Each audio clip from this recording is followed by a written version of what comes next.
Много сложна техника ми се случва това, Криско. Не е като едно време в TV7 и в БНТ. За тези, които не ме познават, се казвам Карим Бенчев. За тези, които ме познават, пак се казвам така в интерес на истината. Накараха ме на сила всъщност да снимам това видео. И предварително се извинявам, че съм крив, кисел и въобще не ми се снима, тъй като часа е 11:05. Вече трябваше съм отдавна в леглото в интерес на истината. Но с времето екипа става все по-млад и изисква много повече, и много повече, и много повече от мен и от така по-старите играчи в нашата фирма, STI играч 17 и така нататък, и така нататък. Така че сега се налага, въпреки всичко, да ви покажа един проект, по който работихме последните години и половина. Зад мен седи Lamborghini Aventador, което пристигна от Германия при нас.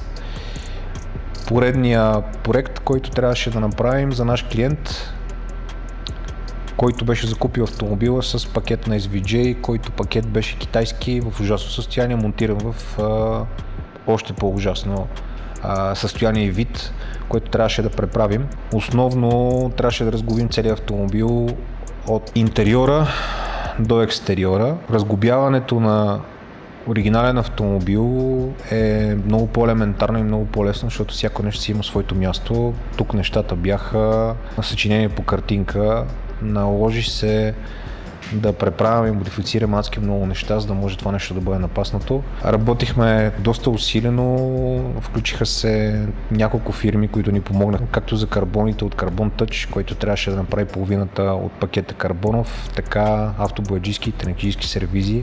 Няколко отказаха от тях, но имаше едно момче, което доста смело се захвана. Трябваше да подготви автомобила, да изправи всичките детайли, да ги сложи, да ги напасне веднъж. Те да останат малко повече време на автомобила, тъй като стъкломатовите детайли във времето се деформират от температурата и това нещо трябваше да има технологично време, което да продължи в порядъка на няколко месеца. След което трябваше да се подготви и да се пребладиса. И метнахме на George's Garage.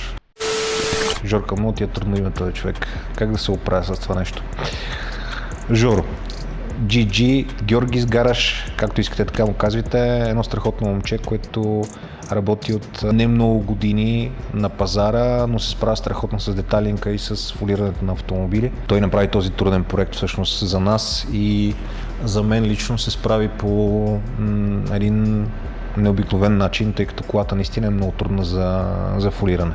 Интериора беше направен от едно момче, което скоро, най-вероятно, ако тези видеа продължат, това не съм много сигурен, че стане, ще трябва да ви представим, тъй като е един от най-талантливите автотапицери в България. Салона беше изпълнен по проект, по картинка, общо взето, от оригинален SVJ, така искаше клиента. Цветовете също си ги избрал той. За мен интериора стана наистина уникален, с много старание. Наложи се да купуваме допълнителни машини, които да внасяме отвън, за да може да правим двойния шеф, който е на Lamborghini, лазери, за да може да режем стелки и така нататък, и така нататък, и така нататък. Но в крайна сметка стана един страхотен проект. Направихме и един допълнителен подарък, един сак, който ще ви покажем след малко във видеото. Наистина отново го направи Свилен, като съвсем скоро сме подготвили за него отваряне на един от най-модерните и технологични автотапицерски салони в България. Надявам се това нещо скоро да стане факт и да имате възможност всъщност да се възползвате от неговите услуги. За да обобщим проекта, за нас се получи всъщност един изключително успешен проект. Надявам се и клиента, който утре ще си вземе автомобила от нас.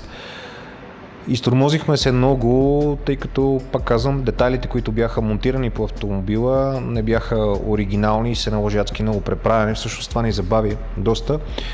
Но в крайна сметка, като проект и всички, които работихме по него, сме изключително доволни. За съжаление, най-вероятно ще наложи да ме гледате отново, тъй като около 3 години се дърпам да не заставам пред камерата, да не снимам, а се занимавам директно с проектите, но екипа, който сме събрали в момента, настоява нон-стоп, A few moments later.